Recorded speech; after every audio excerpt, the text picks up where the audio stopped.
It's a pleasure and an honour to introduce Katharine Hamnett, fashion designer, political activist, force of nature, and someone to turn to when I'm feeling sorry for myself or need a swift kick in the balls. Okay, kicking the balls, local speciality. How are you doing today, Katharine? Hey, thanks for all of that. You're welcome. Really good, really good. You- Really happy to be here. Well, thanks for coming. Pleasure. So can we start? Can you give us a little, just maybe for someone who doesn't know who you are, how would you give a brief Summing up. of who are you? Hello.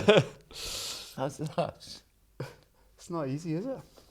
I'm somebody who was a fashion designer. Went to St. Martin's. Set up in business when I was 21 when I left with a friend from college, and the only thing I can say from that is don't go into business with friends or family ever, first piece of advice.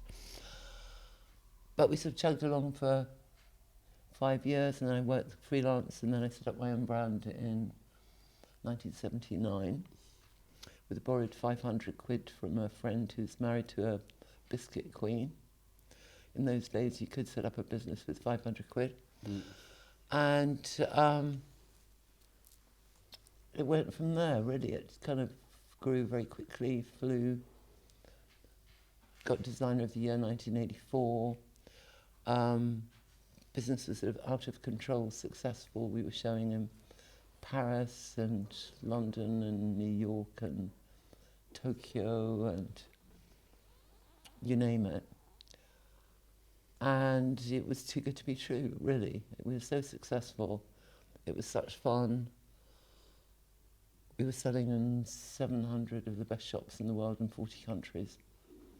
We had fairly massive turnover. I got into licensing early, and I guess I ended up in about the top 4 designers in the world. And all was going fine until I just thought it's too easy. I'll do some quick research on the impact of the clothing and textile industry on the environment and socially, just to make sure that I'm in line with the Buddhist concept of right livelihood, which is earning a living without harming any living thing and for the good of all living things, thinking we'd be fine. And of course the results came back and it was completely shocking. It was the opposite of fine. I was up to my neck in a living nightmare. It's like 10,000 cotton farmers are dying a year from accidental pesticide poisoning. Every single process and material in the clothing industry got a negative impact. And there's 45 million people making the garments who are living in conditions worse than slavery. In which year did you discover this? 89. 89. So from then on I tried to change the industry from within, thinking it was going to be really simple. I'd just say, look what I found, this is untenable, let's do something about it. And they say, oh my God, yeah, we've got to fix this right now. And of course the opposite was true. And every door was gradually closed in my face. Nobody would go along with it, or they pretend to go along with it. And then say, if you carry on with this ethical and environmental shit, you can take your collection, fuck off. So I guess I did. Yeah. And so now I'm a political artist. Okay, well. Was there a moment that you realised, when you had all these shops, what made you turn around and think, oh, to have this kind of moral dilemma? Was there something that made you?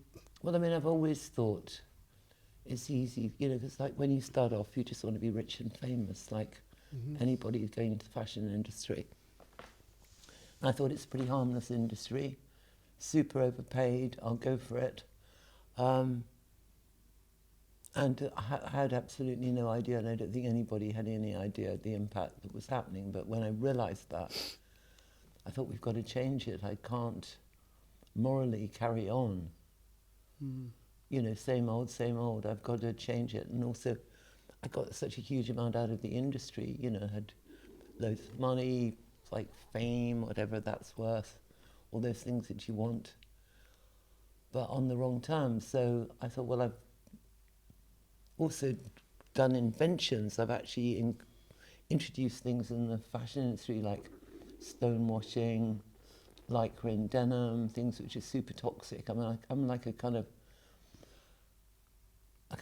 you know, the best one would be St. Paul before the gates of Damascus. St. Paul used to be this Roman centurion, and then he saw the light and like a kind changed of into a good person. It was a huge turning point in my life, really. like a penance, like when you go to Well, I felt confession. I had to put something back, having done so much destruction, and so I tried and tried and tried and tried to fix it, and just hit brick wall after brick wall. I mean, I don't give up easily, but in the end, it sort of gave itself up for me, did me a favour. Was that at the same time as you started with the T-shirts then? Well, the T-shirts were sort of the beginning of the end, I think. Right. But, and they were way before. They were, you know, I've always thought it's easy to get rich and famous by being a really bad person. The hardest thing is to actually do all of that and be a decent human being. So the T-shirts started when we were getting so much publicity. It was way more than we needed to sell clothes. I mean, you get sort of 27 TV interviews back to back at the end of a fashion show. I just thought we've got to do something which could use this ridiculous excess of publicity to some kind of good purpose. And so I thought social and environmental messages, written, huge, super legible from 200 meters. If people copied those, that would be amazing. And they're kind of propaganda tools, really, because you can't not read a T-shirt. You've seen it, it's in your brain. You have absolutely no defense. You have no filter that can stop it. What was the first one you done? Do you know?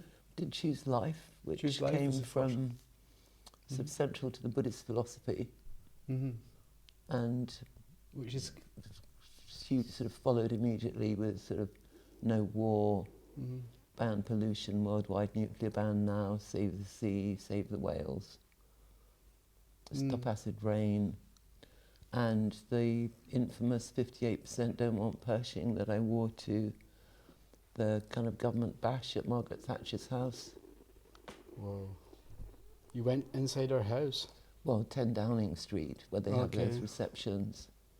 So I sort of smuggled it in under my coat because I knew that they wouldn't let me in if they saw me wearing it. And then when I got to meet her, I kind of unveiled it for the photographers as I was shaking her hand. I thought we'd, you know, it was, I mean, I wasn't going to go to this party. As my friend Jasper Conran said, why should we share a glass of warm white wine with that murderess? They all hated her. I mean, she was monstrous, and it was a time when we felt that we were being steamrolled as a nation. We'd got the proliferation of American cruise and missile bases across UK, across Europe. And so the 58% don't want Pershing came from a European opinion poll on the American proliferation of cruise and Pershing missiles across Europe, which turned us into like the 53rd or 54th state without any consultation with the electorate. And so I picked that, made it into a T-shirt the afternoon of the party that I wasn't going to go to, and kind of put it on practically wet and ran in, and you know, it was a good photo opportunity, went crazy. It was the most used photograph of 1984, I think, and it's been constantly used ever since, but it hasn't made any difference. It hasn't really. No, I don't Do think you so. remember what the evil demonic beast from hell said to you? Yeah, she said, oh, at last a true original, as I was coming in, because I was just wearing my work clothes. I mean, I have no respect for her or the government or anything. Everybody else is dressed in fashionable black. She used to make her own clothes. She was wearing some dress she'd made, which I would not have advised as a style consultant. But she, you know, when she saw the T-shirt, because it was, first of all, she was so friendly, charmy, warmy. It was, I felt sorry for her. And I was shaking her hand. I just thought, I'm going to show her this T-shirt. And I feel sorry for you, and I'm sorry, but I have to do this. And then she, you know, the cameras flashed, and she was blazing in the glory, and then she sort of turned round and looked at me, and she said, you seem to be saying a rather strong message on your T-shirt. And she bent over and looked at it, and she went, ah! She clocked it and she Like a she understood? chicken, she squawked like a chicken. Wow. And then I had to go into the cocktail party because I was like the pariah. So I'd sort of stand there being so terribly casual, holding a glass of champagne, saying, what are you on about? But I was sort of ostracised in the room. It was quite funny. But in the end, it was fine. I just chased her around because I wanted to know about acid rain. So finally, and she eluded me. It was amazing. She said very, very skillfully as I was following her around, And finally I was the last one to leave, and I said, well, what about acid rain? Which we knew was coming from coal-fired power stations. And she said, we don't know what causes acid rain. I'm a scientist. Good night. And Dennis was there, and I shook his hand, and I just said, good luck. Wow. But the truth is, those T-shirts, marches, petitions, they don't change anything. They're a kind of safety valve for protest. The only thing that would change anything is people actually getting democratically involved, writing to their MPs, saying, I want this, that, the other, worldwide nuclear ban now, whatever it is. And if you don't represent my views, I'm not voting for you next time. Right. So you still have some faith in the political system? Well, I think, we've got democracy and we've got representative democracy, which isn't the best, but we've got democracy. I mean, it's about 72% of the countries in the world are actually under dictatorships. It's only 25% or something of the countries in the world that actually live in democracies where we've got the vote. And that is being so eroded with voter suppression of every shape and form, including, non-proportionate representation. What do you think about the idea of democratic representation by randomly selecting temporary politicians the same way like we pick juries? I don't think we really need politicians. I think we need to look at the Swiss style participatory democracy, where they have a certain percentage of the population signs a petition, depending on the importance of the issues. Sort of minor issues, it can be 5%. If it's constitutional issues, it's 50%. And then they have a referendum. They announce it. They have 18 months' notice. Everybody starts to do their homework. There's a status issue with knowing about the facts surrounding the referendum. And by the time the voting comes, a lot of citizens are better informed than a lot of legislators, because there's a status issue in the cafes and bars. You've got to know what you're talking about. So everybody mugs up on it. And it works. And it's not perfect, but it's probably the best functioning democracy in the world. And the cantons, because they've got various different constitutional areas, the ones where they have the most referendums, the people are happiest, because one of the prerequisites of being happy is actually feeling you're in control of your life. And so the political parties are much smaller. And I think increasingly we don't need politicians. We need to have an issue-based democracy where we vote on everything, because it's our money. People seem to forget that. They think governments have got their money, and it's their money. It's the only money that governments have is the money that we pay them in taxes, and even children pay them in taxes when they're buying sweets or toys or whatever. There's VAT or EVA or whatever you want to call it on every product that's sold that goes to the government. And that's your money. We have the right. You have the right to decide how it's spent. All of it. I mean, what did I bring with me today? This was a T-shirt I did some time ago, which is NHS, not Trident. Trident, NHS right now, one of my best friends has had his heart operation postponed because the doctors are on strike. And yet we're prepared to spend up to 130 billion in the lifetime of Trident, which is actually an obsolete, it's an obsolete weapon, because the key with submarines is they're undetectable. And with underwater drones, they're no longer undetectable. The Russians have been following the Trident fleet for years, getting the sonic thumbprint of the submarines. So You know, submarines a complete waste of money. The Trident is a complete waste of money, and we would rather have our money spent on an obsolete and useless nuclear defense system, or pay the doctors that saved everybody's lives during the coronavirus epidemic, you know, and Yeah, I remember ongoing.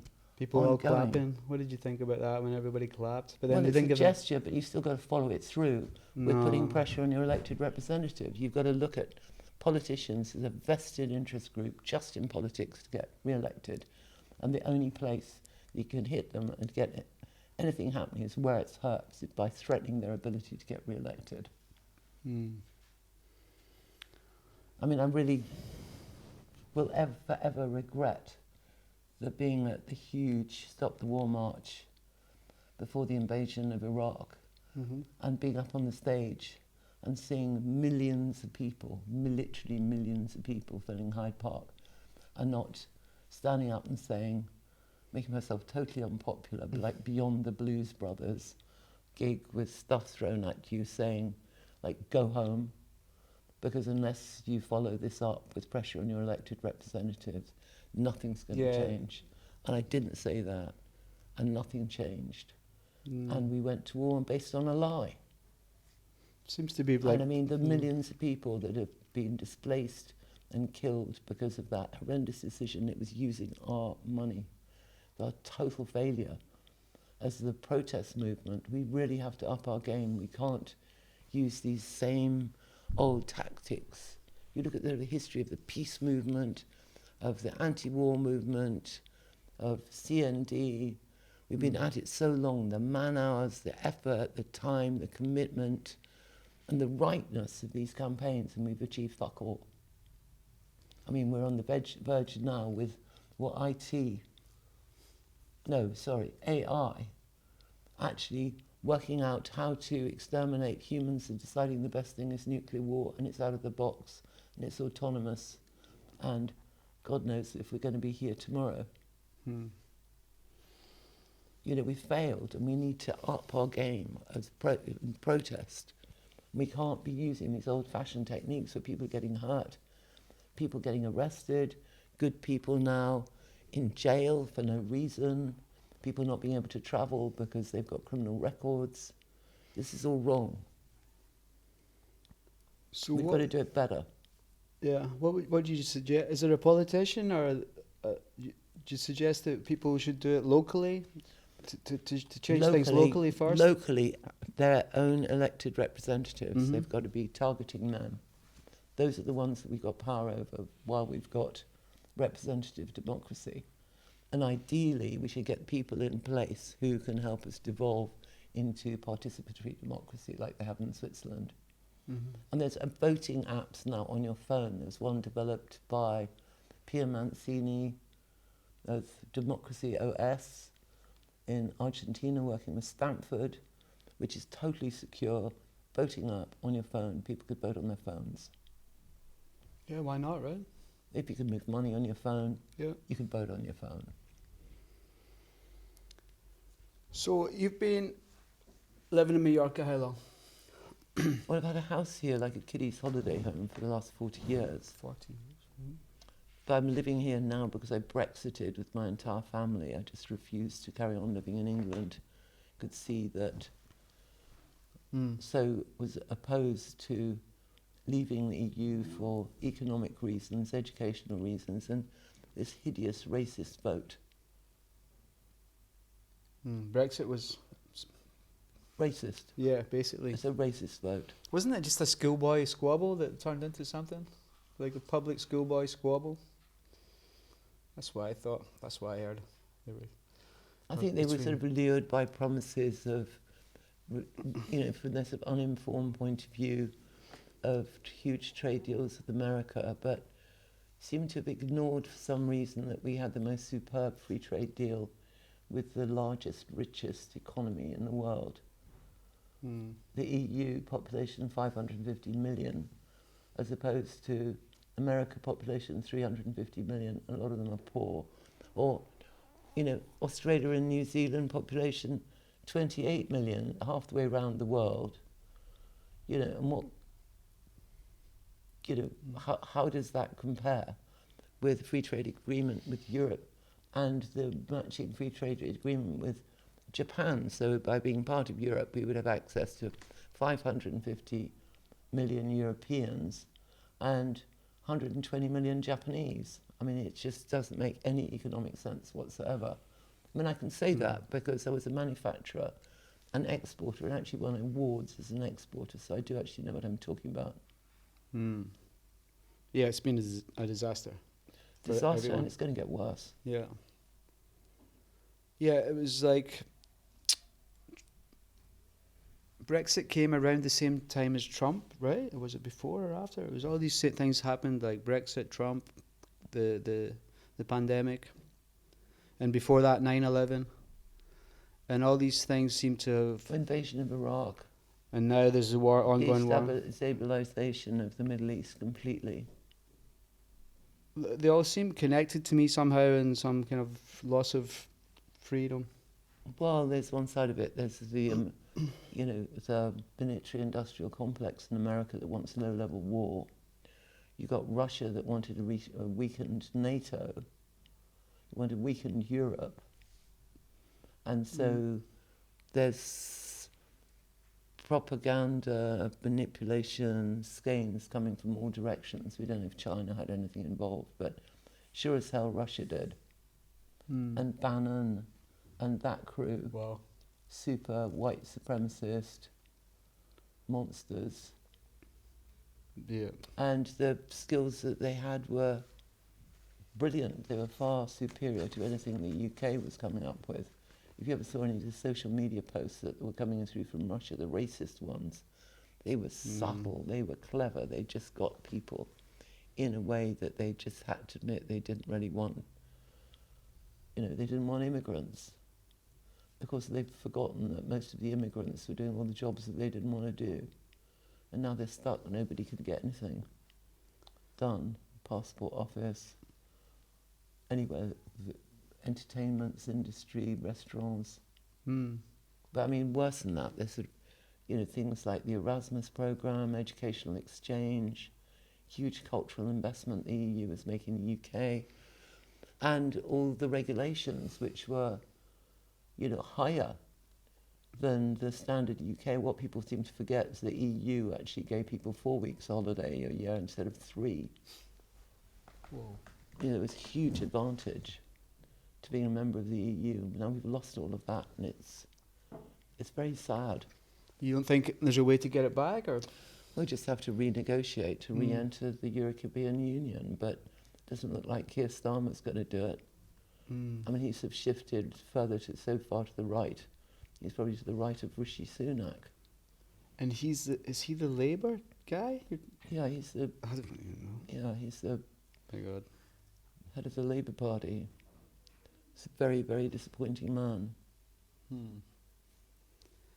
Made so many promises. He actually said he was going to defend freedom of movement in the EU, British citizens. Now he's not going to do it. I mean, it's a classic example of politicians making promises to get elected, which then they fail to fulfil. I think we've had enough of these people. We need a radical change of system. We need to activate people who are typically actually young people and women. We need to get out and vote. Well, I'd like to change the subject away from politics, if that's okay. We could try. We can try. You once told me that you were in the factory, Andy Warhol's factory, and I would love to know about that day, if you could describe what happened, or if you remember much about it. Well, it was just nice to be there, to be honest. I mean, I've met him several times at kind of art dinners in London, that kind of thing. And I think I was doing something for Interview, his magazine, when I was in New York. And so, we went over to the factory and he was there, lots of people. It was kind of quite like this, same sort of vibe, lovely sort of mixture of stuff, bits and pieces lying around. I think I stole the paintbrush. It was covered in paint for my ex, who was an artist. I thought he'll treasure this. And I got it home. And I had this wonderful Irish lady, and she said, oh, that's the dirty paintbrush, I'll clean it for her. And so she washed all the paint off because it was like something out of Hannah Barbara. He was lovely. I mean, I had dinner with him Really? a few times. Was this yeah. in the mid-80s, probably? It was before he died, let's put it that way. Well, And last time I had dinner with him, it was great. I mean, there was an incredible Sargent exhibition on in New York, and we just talked about that, actually. It was very nice. I mean, my experience of amazing people who are really doing things is they're actually quite straightforward. mm-hmm. So we just talked about Sargent all dinner. Okay. So he kind of invited you to the... Do you remember going inside the building? Was it like a big building like this? Yeah, or? it's kind of big. It's like an old warehouse. And it's And they full got of lots of tin foil tinfoil around everywhere. the paintings, and there's stuff everywhere, and it's a nice laid back experience. It was kind of slightly art school. It wasn't ritzy at all. No. I think he kept the ritzy for his house. Was it downtown or? I can't remember. No, sure. I can't remember. But it was just Wow. great. You know, you're kind of on hallowed ground, aren't you? Yeah. It was great. I mean, I loved his work. I Mm. loved seeing that switch when he kind of flipped from doing shoe design to doing those incredible posters of car crashes and using that print quality and the dot thing going over. There was something, and I loved his movies. Things like My Hustler. Less so Chelsea Girls. I thought it was a bit boring. But yeah, he was. He made an incredible contribution to the way we see the world, I think. So, yeah. Do you remember where you went? Which restaurant Oh, somewhere posh. was it?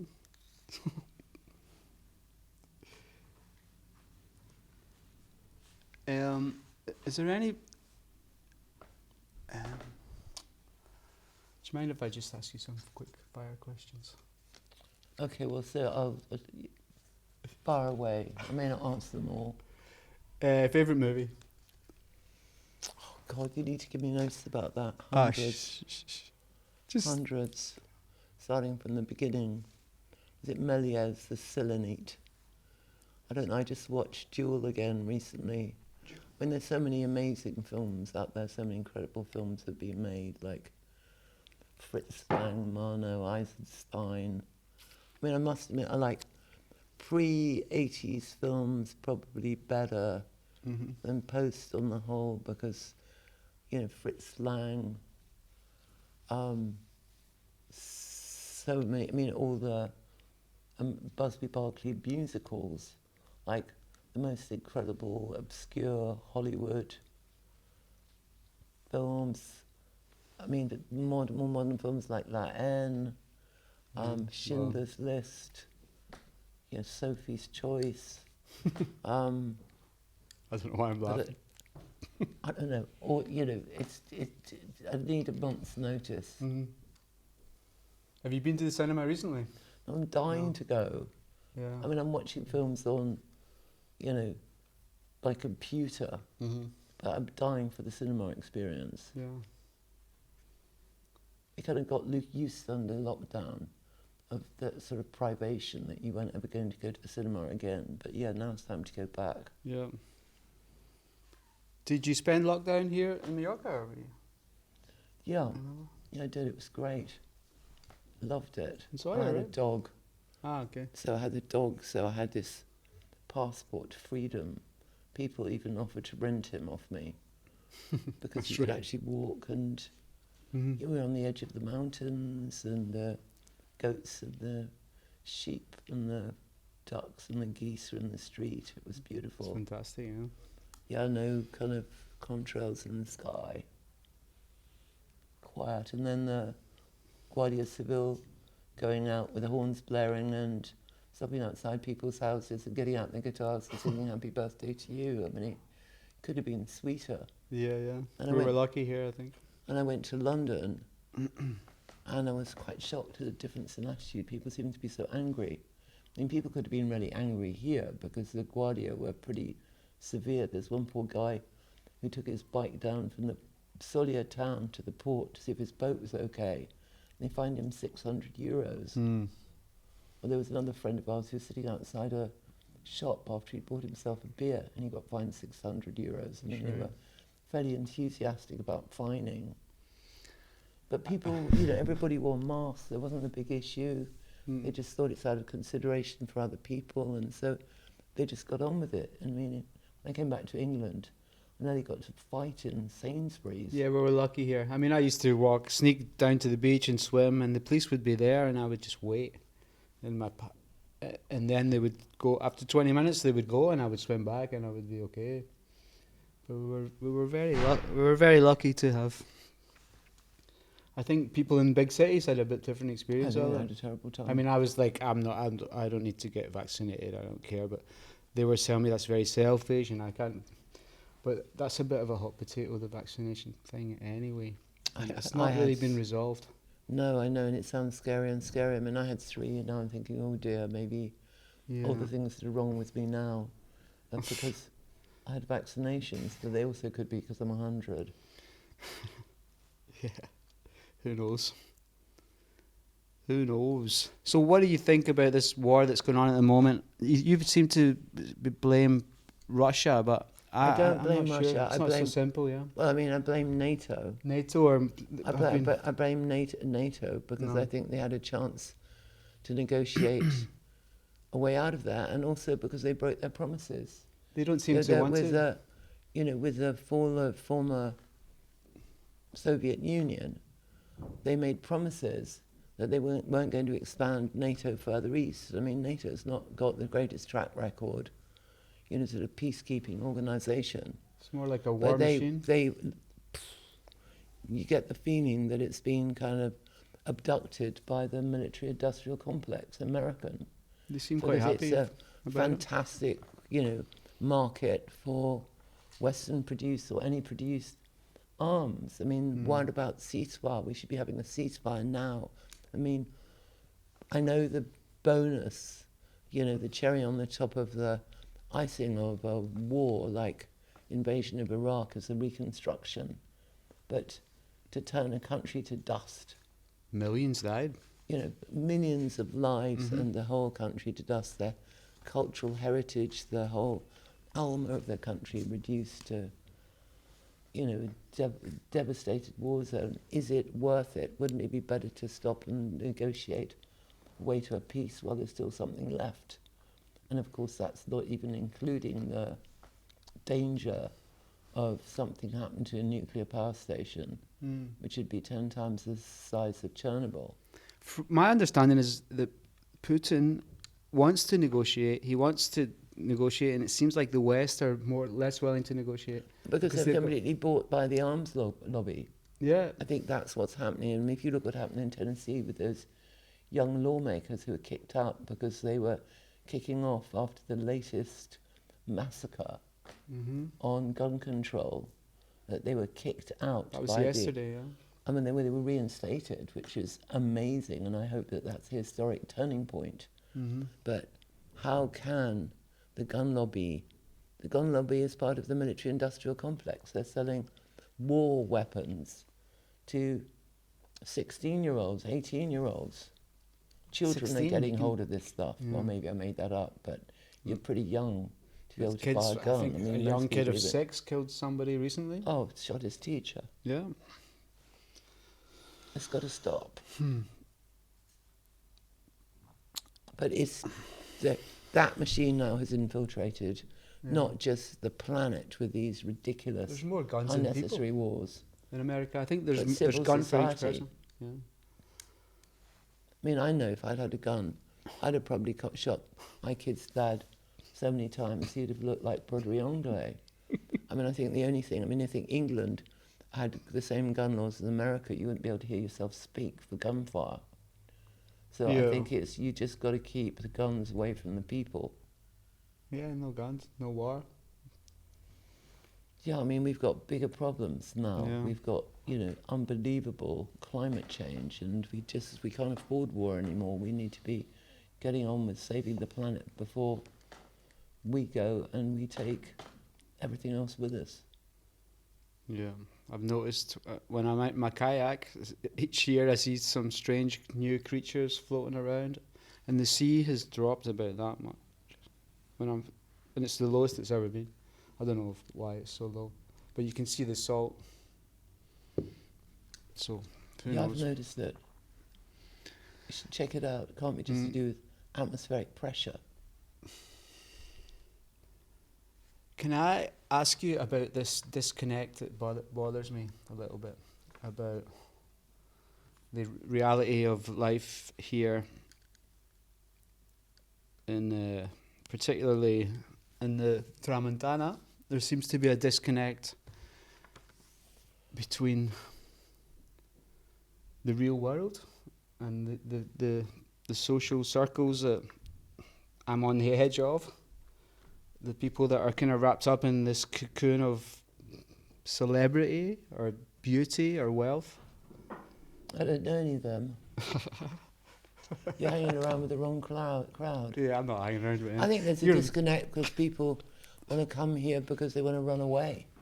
Uh-huh. They want to run away from the big cities. They want to run away from England. There's huge pluses here. People are brought up with an enormous amount of love, as opposed to the UK. So people are actually very, very nice here. Even the policemen, even the Guardia Civil can be absolutely charming. Yeah, it's like... normal people, their manners are exquisite. They're just regular manners. They have such social grace, and they're hugely kind. I mean, if you fall over in England, like you passed out in the street, people just step over you. I tripped in the plaza in Solia, fell over.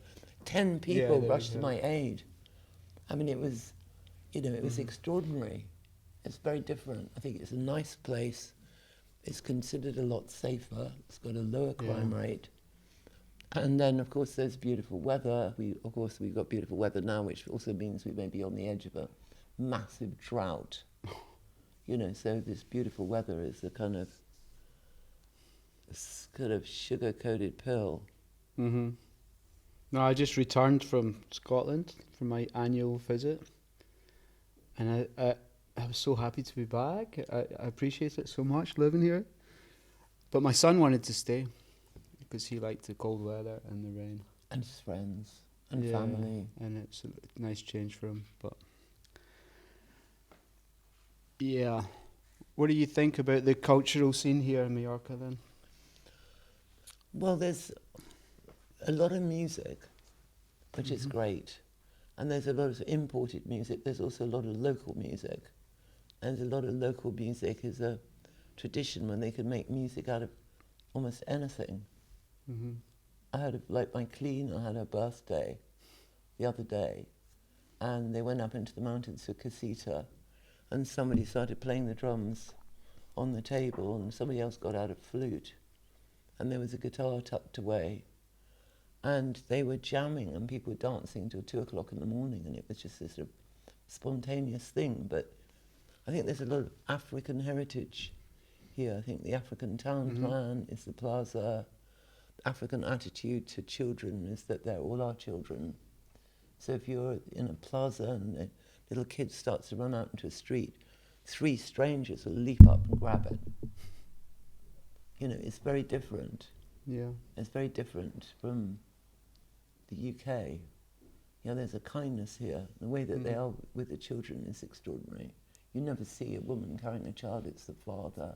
And he's big, not just like, this is this lump I have to carry occasionally, so she does the housework. He's talking to the baby or talking to a child or playing with it or grabbing the teenager's hand, giving them a secret squeeze to make sure they're okay.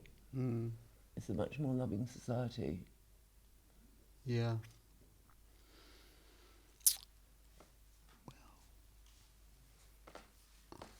You done? Not really. There's one thing I want to say. I want to thank you very much, and that you've donated these posters here, and you've donated them to the space. It's launching myself as a political artist. Yeah, but thanks for the encouragement, contribution. inspiration. I think this is a great place. Mm-hmm. I think it's got a kind of energy that's attracting really interesting people, and it's alive and it's growing, and I really feel very honoured to be part of it. And if I can do anything to raise money, help raise money to keep it going, expand its activities, that maybe get a place where live music can be played sort of late at the night. You know, I'll do everything I can to help, Great. including The- those. You can find, there's 22 of these posters, and they're all signed, and they're on the Espacio Pulpo website, page, Instagram. And they look beautiful behind your sofa. Yeah. And thanks for watching. Our next guest is Jonas. He's coming in a few weeks. Well, The he's poet. great. He's very interesting. Theatrical. The theatrical experimental theatre is really good. Thanks for having me. Thank you very much. Thanks, Alex. How many minutes was that? Was that 45 minutes? 41. I think we're a bit boring.